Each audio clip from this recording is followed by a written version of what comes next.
Douglas, qual seria o primeiro voto que deveríamos ter em mente, ter no coração, ter nas nossas atitudes? Qual seria João, ele?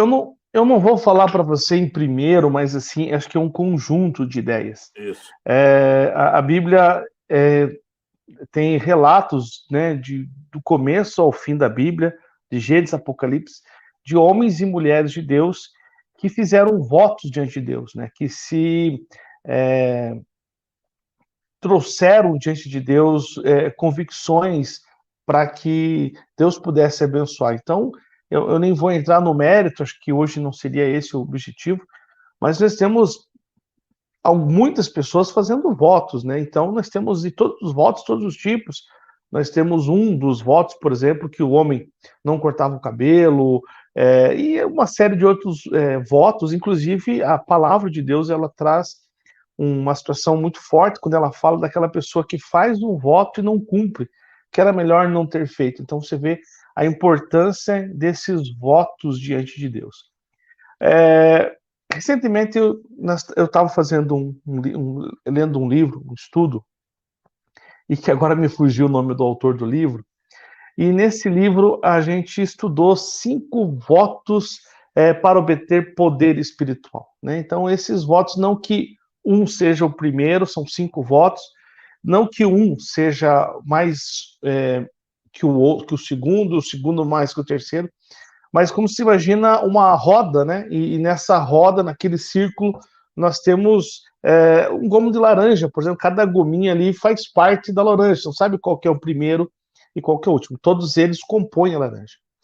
E esse autor, ele faz uma provocação para a gente, e recentemente a gente já tem uns 3 ou 4 meses que a gente fez esses votos e eu comecei a perceber uma mudança radical na minha vida depois desses votos, porque eles são votos que mexem com a gente, mexem com nossa espiritualidade, mexe com quem nós somos, mexe é, com aquilo que a gente é, na essência, né, João?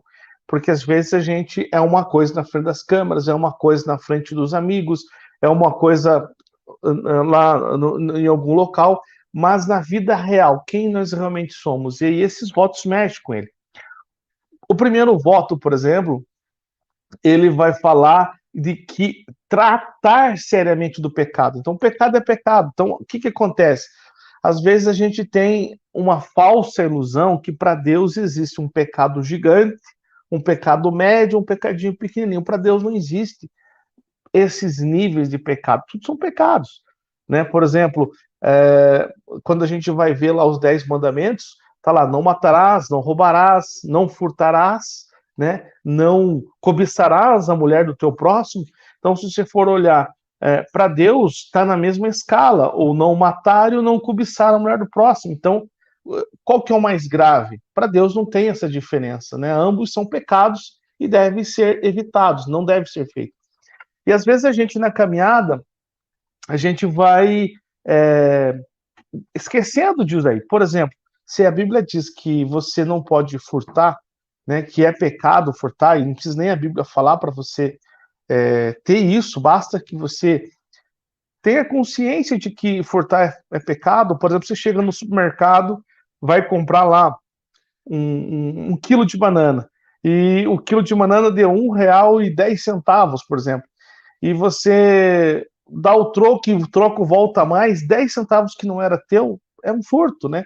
Então, quando você entende que isso não é só 10 centavos, quando você se compromete com Deus de que você é pecado, não existe, então, 10 centavos e 1 milhão. E a Bíblia até é muito interessante que ela fala assim, João, quem é fiel no pouco, é fiel no muito. Quem é infiel no pouco, será infiel no muito. Então é muito interessante ter essa questão, né? É certo, então eu vou fazer. Não é, então eu estou fora.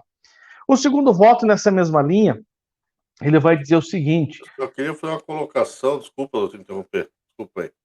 Pessoal, sempre esses votos que o pastor está falando, não é só nós estamos falando de religião.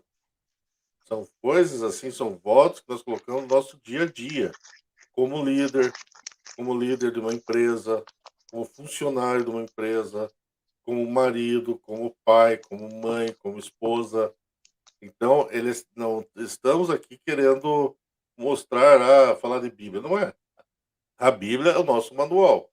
Porém, tudo isso aqui, eu tô trazendo esse assunto, porque serve de autoconhecimento e colocação de valores em nossa vida, para que a nossa vida tanto vá bem, profissional, pessoal, familiar e espiritual.